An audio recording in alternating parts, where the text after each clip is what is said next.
The subject which is being intensely debated by scholars in India today is that of the 4-year undergraduate program which is being introduced by India's numero uno university, that is the University of Delhi. Now, going into the semantics of the 4-year undergraduate program is an entirely different debate. Today, what I choose to address is the problem of admissions in Delhi University. Currently, admissions in Delhi University are done through the highly competitive cutoff system. The critique of the cutoff system can be based on 4 or 5 very fundamental problems associated with it. The first problem is in regards to how the cutoffs are set. See, there is a great amount of disparity between the marking pattern of the two national boards, that is CBSE and ISC, and the different state boards. The students of the national boards generally tend to secure more marks than their state board counterparts. But the cutoffs are always set keeping into account the results of the national boards. This leads to an increase in cutoffs, and the students belonging to the state boards are left far behind in the race for admissions merely because the board they belong to does not breed the tradition of churning out 90% plus. Secondly, in several instances or in a large number of cases, the cutoff system does not take into account the prior knowledge of the student in regards to the concerned subject while granting him admission in the due course. For example, a student of science can easily get admission in a course like history or pol science honors without even having studied history or pol science at the +2 level. Over here, what happens is that a genuine student who may have studied the subject far more than the one who has been granted admission, who may have had far more knowledge about the concerned subject than the one who has been granted admission, is robbed of a chance to get admission. And some other person is given admission because he has cleared the cutoff, but he has no knowledge. Still, he will be the one who will be in possession of the seat because he had made it to the cutoff. The third problem is from the perspective of teachers.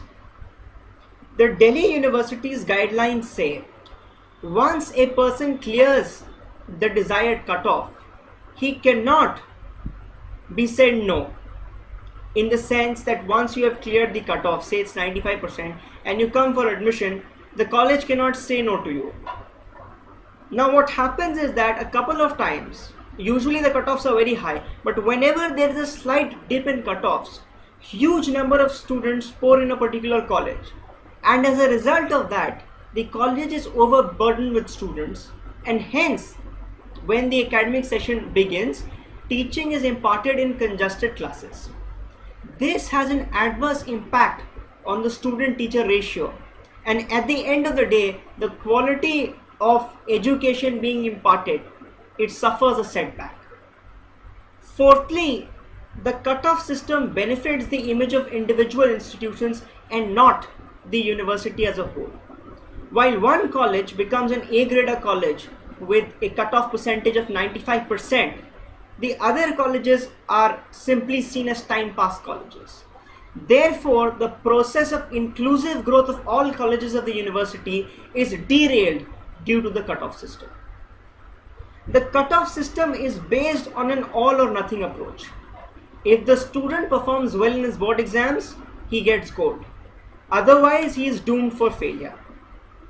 This system needs to be replaced by a far more comprehensive system which gives due weightage, let's say 25 to 50%, to the marks scored in board exams so that the students take their board seriously. Then you have an entrance examination which checks the student's knowledge in regards to the concerned subject, and then you shortlist students and call them for personal interview, where you check the kind, or check on the kind of personality they have. In the end, you need to prepare a merit list and call students for counseling. The benefit of this exercise will be everybody will be getting a minimum of 2 chances: the board exam result and the entrance exam. Not like the present system where the only thing which you have to do is to perform well in your boards. If you don't, you're done, you're finished. Over here, everybody will have 2 chances, and then obviously you have the personal interview. And the best thing about the system will be that the students will be choosing the college and not the other way around. Presently, the college decides we want a 97%er, 95%er, 92%er. Now, once you call students for counseling and you create a merit list, all the colleges are standing there, all of them. They are equal in stature. Nobody is saying we want 95%er, nobody is saying we want 80%er. It is solely the prerogative of the student to decide which college he wants to take admission in. It's but obvious the one who is higher on the list, he will have more options than the one who is lower on the list. But a significant change will be that the student will be getting a chance to call the shots and not the college.